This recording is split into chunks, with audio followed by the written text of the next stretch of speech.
Bismillahirrahmanirrahim. Alhamdulillahi Rabbil alamin. Wassalatu wassalamu ala rasulina Muhammad va ala alihi va sahbihi ajma'in amma ba'd.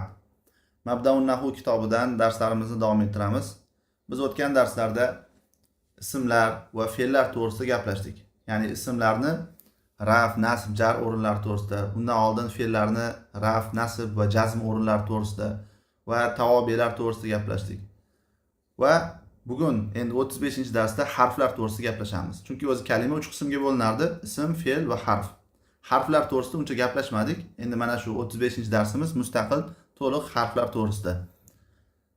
Aytayaptiki, o'zi mana kitobimizda shu yergacha fe'l bilan ism haqida so'z yuritildi.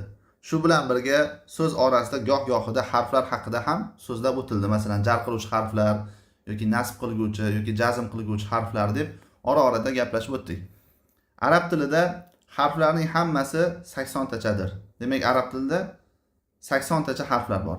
Endi bu yerdagi harfdan maqsad nima deyilsa, bu alifbodagi alif, ba, ta, sa deb masalan muallim sonida o'tganmiz-ku. Bunaqa harflar emas. Bu harflardan maqsad ma'nosi bor bo'lgan harflar. Masalan, fi, da ichida, ala ustida, bi masalan bilan yoki vov masalan vol qasam ma'nosida yoki va ma'nosida yoki ma'a yoki hol ma'nosida keladi. Ya'ni ma'nosi bor bo'lgan harflar bu yerda. Chunki bizda harflar nima bor? Huruful mabani bor va huruful ma'ani bor. Huruful mabani ya'ni so'zlarni yasashlik uchun, bino qilishlik uchun bo'lgan harflar. Ya'ni u alifbodagi harflarda aytiladi. Alif, ba, ta, sa, jim, ha deb yodlaganmiz-ku. Ana shular huruful mabani deb aytiladi. Har qanday so'zni mana shulardan yasaymiz. Endi huruful ma'ani bo'lsa, ma'nolari bor bo'lgan harflar. Yuqoridagi hozir misolda o'tganimiz fi, ala va hokazolar. Muhimi demak mana shunaqa ma'nosi bor bo'lgan harflar taxminan 80 tacha. Yuqorida so'zlaganimizdek bularning hammasi mabnidir. Demak, harflarning hammasi mabni. Lekin masalan fe'llardan fe'l 3 qismga bo'linsa, masalan mozi, muzori va amrga bo'lingan edi. Ana shundan mozi bilan amr mabni, muzori esa murobidir. Ismlardan ham masalan zamirlar, ism mavsullar, ism ishoralar masalan mabni edi. Ko'plagan ismlar murob edi, lekin harflarning hammasi nima deb aytayapti? Harflarning hammasi mabnidir. Biz bu o'rinda harflardan eng kerakli va eng ko'p iste'mol qilinadiganlarini so'zlab o'tamiz. Demak, hamma harfni o'tmaydi, balki asosiy iste'molda ishlatiladigan harflarni ko'rib chiqiladi. Aytayaptiki, harf moddasi e'tibori bilan 5 turlidir. 1 harfli, 2 harfli, 3 harfli, 4 harfli va 5 harfli. Endi bu yerda harfni taqsimoti nimasiga e'tibor qilinib taqsimlanyapti desa, moddasi. Ya'ni u nechta harfdan tuzilgan? Ana shu narsaga nisbatan 5 turliga bo'linar ekan. 1 harfli harf bor to 5 harfgacha. Lekin uni boshqacha taqsimlasak ham bo'ladi. Misol uchun vazifasi e'tibordan jar qiluvchi harflar bor, nasb qilguvchi, jazm qilguvchi harflar bor va hokazo. Endi aytayapti, 1 harfli harflar 13 tadir. Bularning ba'zilari ushbulardir. Demak, 1 harfli harflar 13 ta bo'lsa, shulardan ba'zilarini beryapti. Masalan, al-hamzatu, al-ba'u, an-nunu, al-kafu, al-lamu, at-ta'u, as-sinu, al-fa'u, al-wawu. Hamza, ba, nun, kof, lom mana shulardir. Masalan, nahwu a anta kasarta hadha al-qalama am faridun. Bu qalamni sen sindirdingmi yoki Faridmi? Shu yerdagi mana bu a antadagi a, mana bu hamza. Mi qo'shimchasini, ya'ni savol uchun keladi. Kafa bil mauti va aizon. O'lim pand nasihat qilishlikda kifoya qiladi, yetarli bo'ladi. Bu yerdagi mana bu bil maut. Bo nima bo'ladi? Mana shu jar qiluvchi harf. Bu yerda bo zoida bo'lyapti, ya'ni unga ma'no berilmaydi. Ba'zan unga bilan deb ma'no beramiz. Boshqacha ma'nolari ham bor. Bu yerda muhimi zoida, ya'ni unga ma'no berilmaydi. Ja'ani salimun. Salim meni oldim keldi. Mana bu yerda ja'anidagi nun mana bu yuqoridagi harf, 1 harflilarga misol bo'lyapti. Nun nima bu yerda desa, viqoya, ya'ni saqlovchi.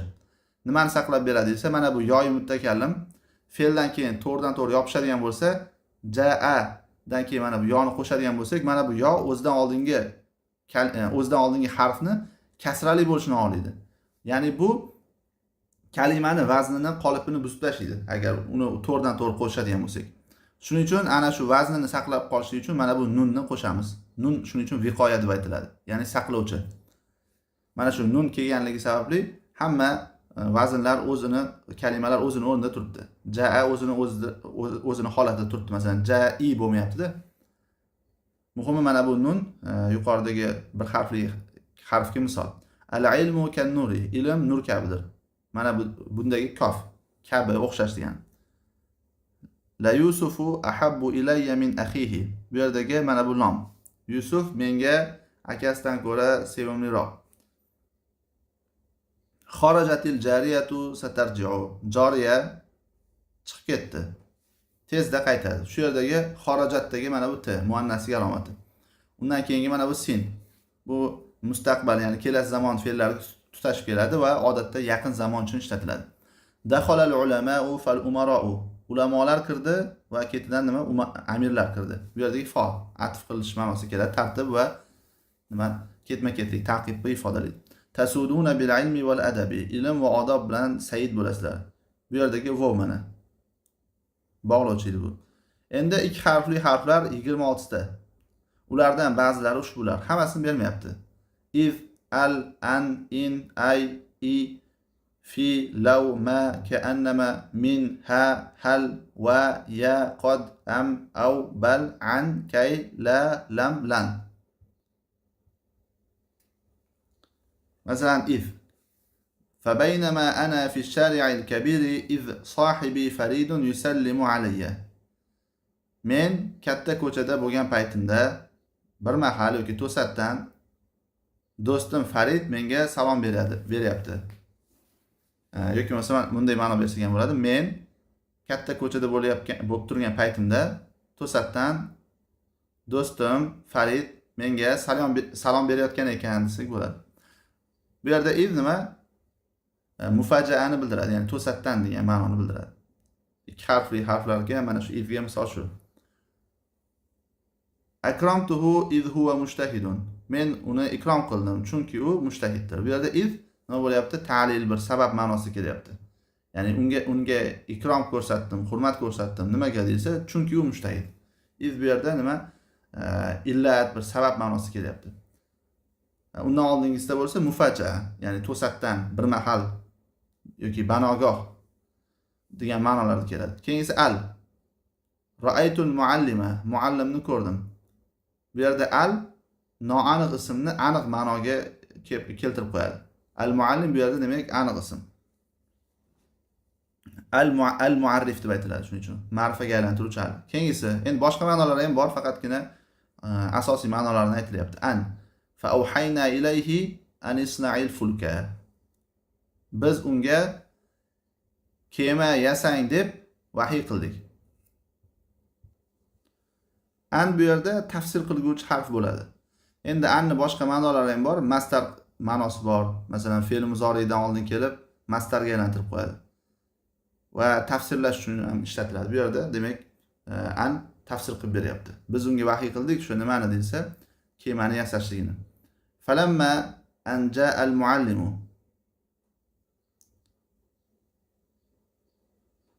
Muallim kelgan vaqtda.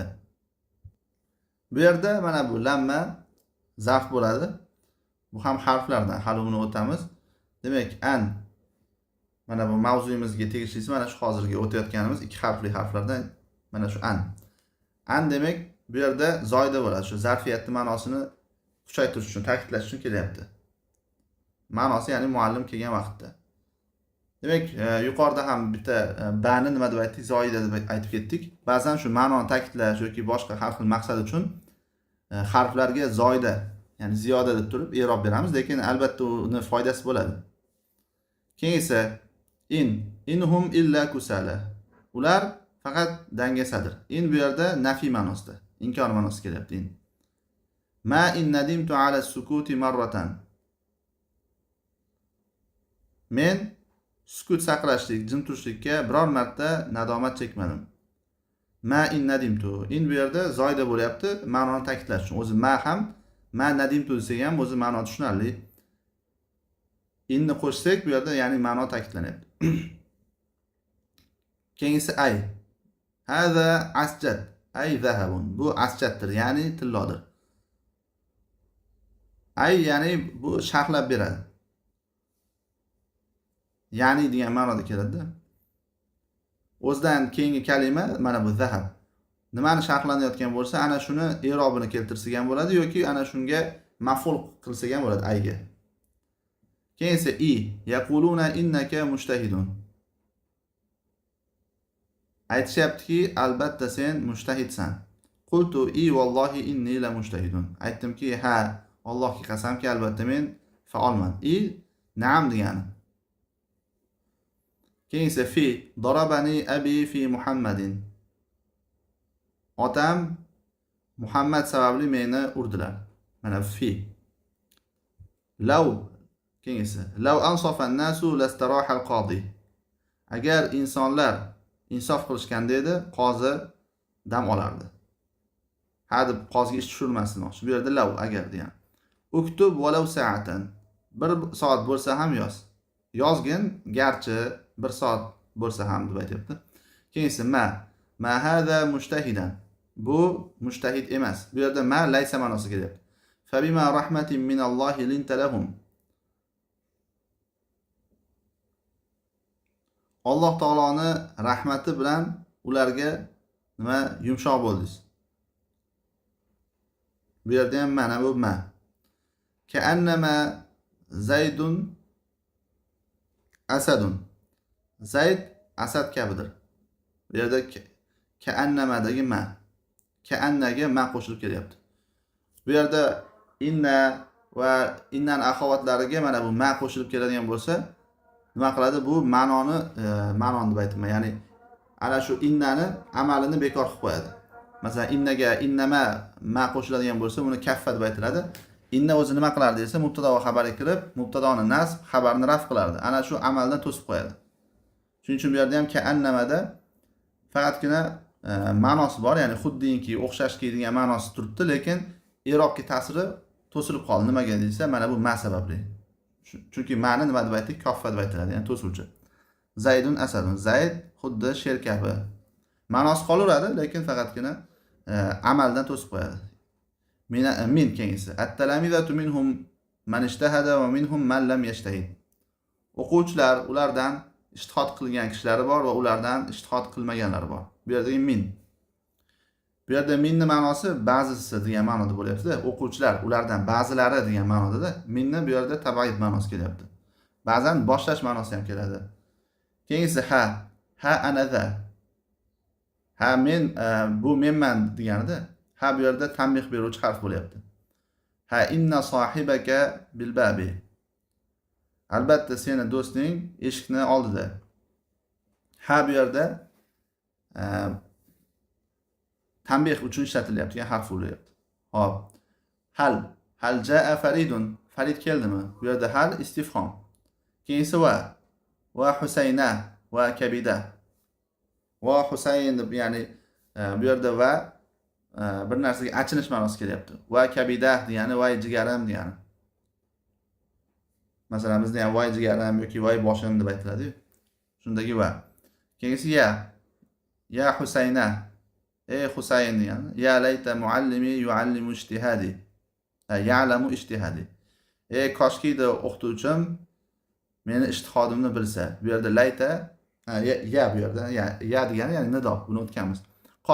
Qad hafiztu darsa. Dar haqiqat, ya'ni haqiqatdan darsni yodladim. Tahqiq ma'nosi kelyapti. Qad yajudul bakhilu. Gohida baxil nima saxiy bo'ladi. Bu yerda qad taqlil, ba'zida degani. Aqaribun am ba'idun safaruka. Safaring yaqinmi yoki uzoqmi? Bu yerdagi am. Safiril yawma aw ghadan. Bugun yoki ertaga safar qil. Bu yerdagi aw. Lam yadhhab Yunusu bal Ibrohimu. Yunus ketmadi, balki Ibrohim ketdi. Bu yerda bal. Kharaja anil baladi. Shahardan chiqib ketdi. Ihtaris kay taslama. Salomat qolish uchun aytayaptiki, salomat qolishlik uchun himoyalan, saqlan. Bu yerda mana kay. Ta'lil uchun degan ma'noni beryapti, ya'ni sabab. Lam akhof va la akhofu va lan akhofa. Qo'rqmadim mana. Lam o'tgan zamon inkor bo'lyapti. Va la akhofu va qo'rqmayman. Kelasi zamon inkori. Va lan akhofa va hargiz qo'rqmayman. Shu kelasi zamonning inkori bo'lib ta'kidlab beryapti lam. Endi keyingisi 3 harfli harflar 25 ta bo'lib, ularning ba'zilari ushbulardir. إذا ألا أما بلى رب سوف على عل لات نعم إذا إلى أن إن ثم على ليت. Endi bularga misollar. Endi misollarni ko'ramiz mana. Iza zanantuhu g'oyiban iza innahu hadirun. Men uni g'oyib deb o'yladim. U to'satdan qarasam u hozir ekan, ya'ni bor ekan, shu yerda ekan demoqchi. Bu yerda iza bu ham nima to'satdan degan ma'noda, ya'ni buni fujoiya yoki mufajja ma'nosini bildiradi deb aytiladi. Keyin esa ala innal kusala la yanaluna al-ula. Ogoh bo'linglar, albatta dangasalar oliylikka erisha olmaydilar. Demak bu yerda ala nima ma'noda kelyapti desa, ala bu o'sha gapni boshlashlik uchun va xitob qilinayotgan, ya'ni eshitib turgan kishilarni ularga tanbeh berish, e'tiborni qaratishlik uchun ishlatiladi. Endi buni o'zbekchada ogoh bo'linglar, bilib qo'yinglar deb ma'no bersak ham bo'ladi. Keyin esa ala tanzilu bina fanukrimaka. Biznikiga tushmaysizmi? Biz sizga ikrom ko'rsatardik. Keyingisidagi mana bu ala o'zi a bu yerda hamza istifhom harfi. Endi la ga qo'shilib turib, ya'ni nima ma'noda? Ya'ni qiziqtirish, hath yoki tahdid deb aytiladi, ya'ni qiziqtirish uchun ishlatiladigan harfga aylangan ala. Ya'ni biznikiga tushmaysizmi? Sizga ikrom ko'rsatardik deb aytilyapti. Keyin esa ama vallohi la uaddibannahu. Ogoh bo'linglarki, Allohga qasam men unga albatta odob berib qo'yaman. Bu yerda ama yuqoridagi ala bilan bir xil ma'noda. Keyin esa bala. Qala alastu walidaka? Qultu bala. Aytdiki bir kishi, men seni otang emasmanmi? Aytdimki, bo'lmasamchi, ya'ni shundaysiz. Yani tasdiqlayapti, javob berdi. Keyin esa rubba sa'in liqa'idin. Bu yerda aytayaptiki, ko'pincha sa'y harakat qilguvchi o'tiruvchi uchundir. Ya'ni o'tiruvchi uchun sa'y harakat qiladi ko'pincha demoqchida odamni. Bu yerda rubba ya'ni takfir yoki taqlil uchun ham keladi. Ba'zan yoki ko'pincha deb. Buni jumlani siyoqiga qarab ajraturamiz. Keyin esa savfa yara. Savfa bu istiqbol, ya'ni kelajak uchun ishlatiladigan kalima. Ya'ni kelajakda ko'radi degani. Yoki bo'lmasa yaqinda ko'radi deb ma'no beramiz. Keyin esa allaka tajiuna. Alla ya'ni la'alla ma'nosida. Sizni bizga kelasiz deb umid qilaman degani.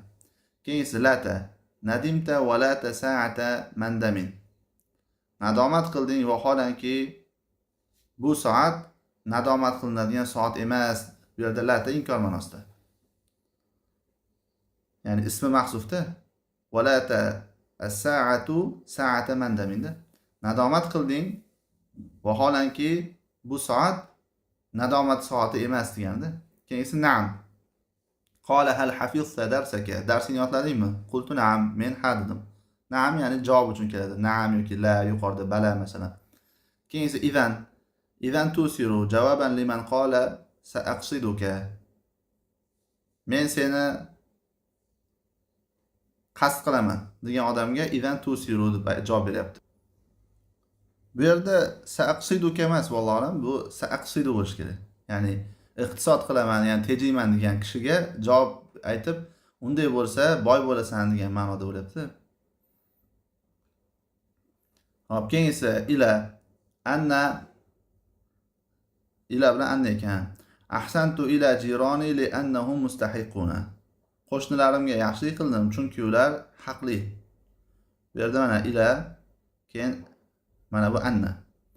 Keyin esa inna bilan thumma. Inni ukrimul jara thumma al-ba'ida. Albatta men qo'shniga ikrom qilaman, so'ngra uzoqdagilarga. Keyin esa ala. Al-kitabu ala al-maktabi. Kitob stol ustida. Keyin esa layta li qintaran min az-zahabi. Koshki meni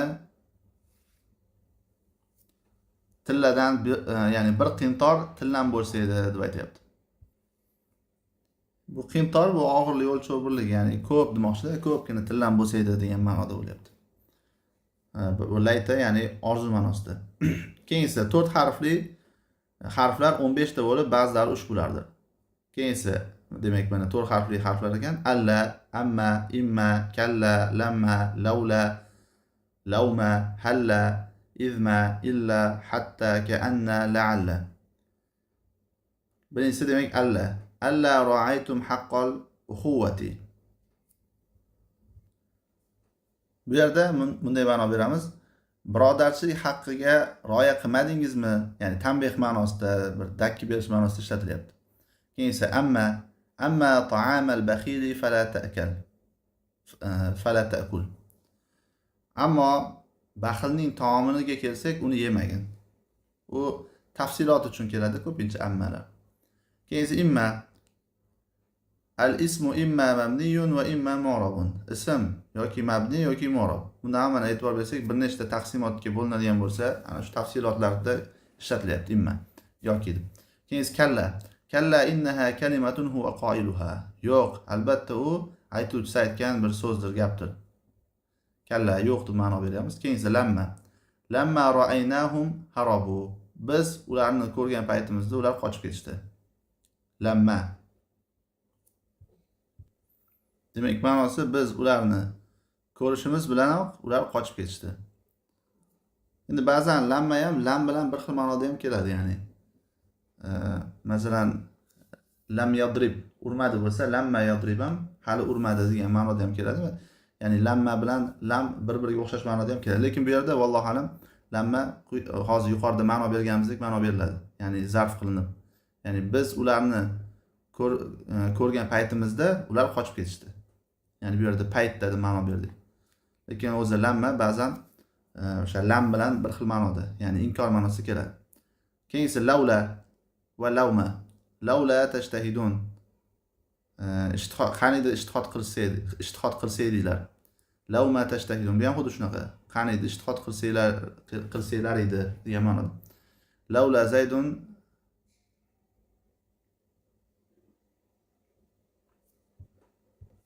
buni adashib ketdim. Laula tashtahidun ishtihod qilmaganinglar deydi degan. Lauma tashtahidun xuddi shunday.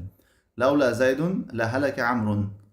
Agar Zayd bo'lmaganda edi, Amr halok bo'lib ketardi. Lauma zaydun la halaka amrun. Zayd bo'lmaganda edi, Amr halok bo'lib ketardi. Demak, boshdan aytsak, laula tashtahidun, lauma tashtahidun degani ishtihod qilmaganinglar deydi.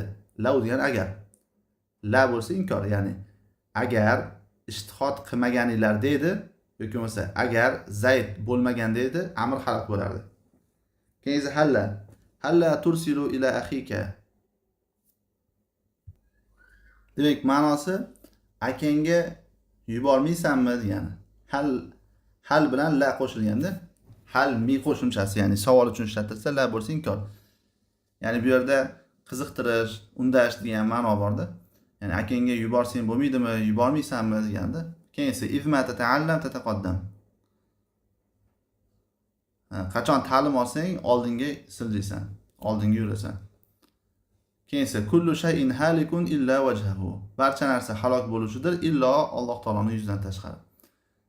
Ya'ni Alloh halok bo'lmaydi degan. Qadimal hujjaju hatta al-mushatu. Hojilar keldi, hatto piyodalar ham. Demak, hatta ka'annaka kunta ma'ana. Ka'anna bu yerda. Xuddinki sen biz bilan birga deksan. La'alla al-jawwa ya'tadilu. Shoyat havo mo'tadil bo'lsa, ya'ni umid qilinish ma'nosida shoyat. Keyingi 5 harflilar quyidagilar. Innama, annama, lakinna. Innama yuha ilayya annama ilahukum ilahun wahid. Menga faqatgina vahiy qilinadi. Nima deb bilsa, sizlarning ilohingiz yolg'iz iloh ekanligi menga vahiy qilinadi. Innama, ya'ni bu inna bilan ma'ni qo'shilganda, anna ham xuddi shunday, ma bilan annani qo'shilgani. Anna buni o'tganmiz, qachon anna kelishi, inna misol uchun gapni boshida kelsa, anna gap o'rtasida keladi. Ya'ni bu yerda faqatgina deb ma'no beramiz, ya'ni hasr ifodalaydi. Annama, innamalarga. Yusuf g'aniyun lakinnahu baxilun. Yusuf boydir, lekin u baxildir. Lekin bu yerda nima bo'lyapti? Istidrok bo'lyapti, ma'noni to'g'rilab ketilyapti. Ya'ni misol Yusuf boyligidan juda qo'li ochiq deb o'ylashingiz mumkin, lekin unaqa emas degandek ma'no bo'lyapti. Istidrok degani shu. Endi keyingisi, harf o'zgaradigan kalimaga qarab 3 turlidir. Bir turlisi fe'lga xos bo'lib, faqat fe'lgagina kiradi. Demak, harflar endi mo'rob kalimalarga qarab turib 3 turga bo'linadi. Fe'lga xos bo'lgan harflar bor, faqatgina fe'lgagina kiradi. Masalan, nasb, ya'ni fatha o'qituvchi harflar kabi. Yana bir turlisi bor, ismga xos bo'lib, faqat ismgagina kiradi. Masalan, jar qiluvchi harflar. Uchinchisi bor, yana bir turlisi, fe'lga ham, ismga ham kiradi. Ular atf harflar kabi deb aytyapti. Demak, harflar 3 xil bo'ladi. Fe'lgagina kiradigan harflar bor, nasb qiluvchi harflar kabi. Ismgagina kiradigan harflar bor, jar qiluvchi harflar kabi va ikkalovining o'rtasida mushtarak bo'lgan harflar bor. Masalan, bunga misol hal yoki va, o'sha istifhom harflari yoki bo'lmasa nimalar bor? O'sha atf harflari bor. Endi harf amal qilish qilmaslik jihatidan ham ikki turlidir. Omil, ya'ni omil degani amal qiladigan harflar bor, keyin muhmal, amal qilmaydigan harflar bor. Ya'ni ma'nosi bor, lekin o'zidan keyingi kalimaga ta'sir o'tkazmaydi. Ya'ni uni raf o'qitib yoki nasb o'qitib yoki jar o'qitib, masalan, shunga o'xshagan ta'sir qiladigan bo'lsa, uni omil deyiladi. Amal qiluvchi harflar. Muhmal bo'lsa, ma'nosi bo'ladi-yu, lekin o'zidan keyingi kalimani oxiriga ta'sir qilmaydi, harakatlariga ta'sir qilmaydi. Masalan, an o'zidan keyingini nasb qilib o'qitadi. Lam, masalan, o'zidan keyingisini jazm qilib o'qitadi. Inna bu mubtado va xabarni i'robiga ta'sir qiladi. Fi, masalan, o'zidan keyingisini jar qilib qo'yadi. Endi muhmal, masalan, na'am, bala, hal, bular o'zidan keyingi kalimaga ta'sir qilmaydi. Bular i'robdan o'rni yo'q deb aytiladi shuning uchun. Hop, endi 109-mashq. Quyidagi harflar kirgan jumlalarni to'g'rilab, ularga ma'no bering. Sallaytu fil jami'il kabiri. Katta jami'da namoz o'qidim. Mana bu fi kiruvdi, al jami'i deb mana nima qildik? Kasrali qilib o'qidik. Chunki bu fi jar qiluvchi harflardan. Wabbakhani al muallimu fika. Ahadha daftaruka. Muallim sen sababli menga tanbeh berdi. Hop, bu yerda mana bu nun viqoya harfi kiryapti. Mana bu fi jar qiluvchi harf kiryapti. Bu seni daftaringmi? Mana bu a harfi istifhom bo'ladi, hamza ya'ni. Bu ta'sir qilmaydi. Inna dunya zailatun. Albatta dunyo zoildir, ya'ni yo'q bo'lib ketadi hali. Ma qabaltu Muhammadan munzu yawmayni. Muhammadni 2 kundan beri ko'rmadim, ya'ni ko'rishmadim degan ma'noda. Qolganlari ham shu tarzda keltiriladi. Hop, 110-mashq. Quyidagi harflarning bajaradigan amallarini so'zlang. Masalan, hatta nima ma'noda keladi? Hattani biz nima ma'noda kelishini o'tdik. Masalan, hatta jar qiluvchi harflarga ham kiradi. Hatta masalan, atf qiluvchi harflarda ham keladi. Lam masalan jazm qilish ma'nosida keladi. In masalan shart harflardan fe'l muzoriga kirib turib ikkitasini nima qilardi? Majzum qilib qo'yardi. Fi jar qiluvchi harflardan, lamma ham jazm qiluvchi harflardan. Yoki masalan zarf ma'nosida ham kelardi bu lamma. Endi keyingi mashq, 111-mashq. Quyidagi fe'llarning ostiga bir chiziq, ismlarining ostiga 2 chiziq, harflarning ostiga 3 chiziq chizib chiqing. Hamda mabnilarning nimaga mabni bo'lganlarini, mo'roblarning nimaga mo'rob bo'lganlarini so'zlab chiqing. Demak, birinchi jumla: Ya layta akhaka yanjahu fil imtihani. Ey koshkiydi akang imtihondan o'tsa, imtihondan muvaffaqiyat qozonsa. Bu yerda ya tanbeh ma'nosidagi harf bo'ladi. Sukunga mabni, i'robdan nima deb aytamiz? O'rni yo'q deb aytamiz. Layta bu yerda innan axovatlardan ma'nosi, ya'ni tamanni ma'nosida keladi. Ya'ni orzu ma'nosida. Demak, layta harfun mushabbahun bil fi'l, akho uni ismi bo'ladi va mansub nasb alomati bu alif. Kaf bo'lsa akho mudof, kaf mudof ilayhi bo'lib turib, kaf mudof ilayhi bo'lib jar o'rnida nimaga desa, chunki fathai mabni. Yanjahu fe'li jumla bo'lib turib laytaga xabar bo'ladi. Xabar bo'lib turib nima bo'ladi? Raf o'rnida deb aytiladi. Chunki inna va uni axovatlari ismni nasb qiladi. Bu yerda akho nasb bo'lyapti, yanjah xabar bo'lib turib raf bo'lyapti. Yanjahu fe'li muzori, huwa mustatir fa'ili bor. Akhoga qaytadi. Fi harfi jar, al-imtihani majrur bo'lib jar alomati kasra. Jar majrur mutaalliq yanjahuga. Mana bu fi ham mabni harflardan, yuqorida mabni mo'roblar ajrating deb aytdik-ku. Nimaga mabni deyilsa, sukunga mabni. Yanjahu bo'lsa fe'l muzori marfu bo'ladi, raf alomati zohir zamma. Umkut fil madarisi hatta tutammima durusaka. Darsingni tamomiy qilgungacha madrasalarda tur, madrasalarda qol. Umkut fe'li amr bo'lib turib, anta mustatir foili bor. Fe'li amrlar nima edi? Mabni edi. Bu sukunga mabni. Fi harfi jar bo'lib turib, bu ham mabni. Nimaga mabni deyilsa sukunga. Al madarisi majrur bo'ladi. Jar alomati zohir kasra. Jar majrur mutaalliq umkut fe'liga. Hatta bu g'oya ma'nosida bo'lib, bu ham jar qiluvchi harf. Taqdirda an nasb qiluvchi harf bor. Tutammima fe'lini o'sha mansub qilyapti. An tutammima bo'lganda hatta an tutammima. Demak, ana shu an tutammima ikkalovi qo'shilib turib ismga nima qilinadi? Ta'vil qilinadi va hattaga majrur bo'ladi. Jar majrur mutaalliq umkut fe'liga bo'ladi. Demak, tutammima fe'li muzori mansub bo'ladi. Nimaga? Chunki an borligi uchun deb aytdik. Demak, tutammima fe'li muzori anta mustatir foili bor. Durusa maf'ulun bihi bo'lib mansub va mudof. Kaf bo'lsa fathai mabni mudof ilayh bo'lib jar o'rnida deb aytiladi. Mashqni qolgani ham xuddi shu tarzda ketilaveradi. Ya'ni mabni bo'lsa mabnimi, mu'robmi shularni aytiladi kalimalardan va ism, fe'l, harf shularni aytib chiqamiz. Va mu'rob kalimalarni i'robini aytib chiqamiz. Rafmi, nasbmi, jarmi va hokazo. Endi 112-mashq. Quyidagi jumlalarni i'roblang. Al-fi'lu imma mabniyun aw mu'rabun. Hal yastawi al-a'ma wal basiru. Fe'l yoki mabni yoki mu'robdir. Ko'r va ko'zi ochiq teng bo'ladimi? Demak, i'rob qiladigan bo'lsak, fe'l yo mabni yoki mu'rob bo'lyapti. Al-fi'lu mubtado bo'ladi. Mubtado bo'lib marfu raf alomati zohir zamma. Imma bu harf tafsil deb aytsak ham bo'ladi. Ya'ni tafsilotini va taqsimotini bildirish uchun kelayotgan harf. I'robdan buni o'rni yo'q deb aytamiz. Mabniyun xabar bo'ladi. Xabar bo'lib, ya'ni mubtadoga xabar bo'lib marfu raf alomati zohir zamma. Aw harf atf bo'ladi, mu'robun ma'tuf bo'ladi. Mabniyun ma'tufun alayhi. Keyin esa hal yastawi al-a'ma wal basirda hal harf istifhom bo'lib sukunga mabni, i'robdan o'rni yo'q. Yastawi fe'l muzori bo'ladi, marfu nimaga desa nasb qilguvchi va jazm qilguvchilardan xoli bo'lganligi uchun al-a'ma unga foil bo'ladi. Foil bo'lib marfu raf alomati taqdirdagi zamma. Va harf atf al-basiru ma'tuf, al-a'ma ma'tufun alayhi bo'ladi.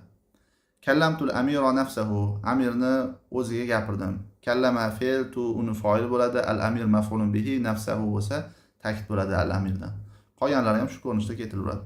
Shu bilan demak 35-dars, ya'ni harflarga oid darsimiz nihoyasiga yetdi. Bu kattaroq dars ekan.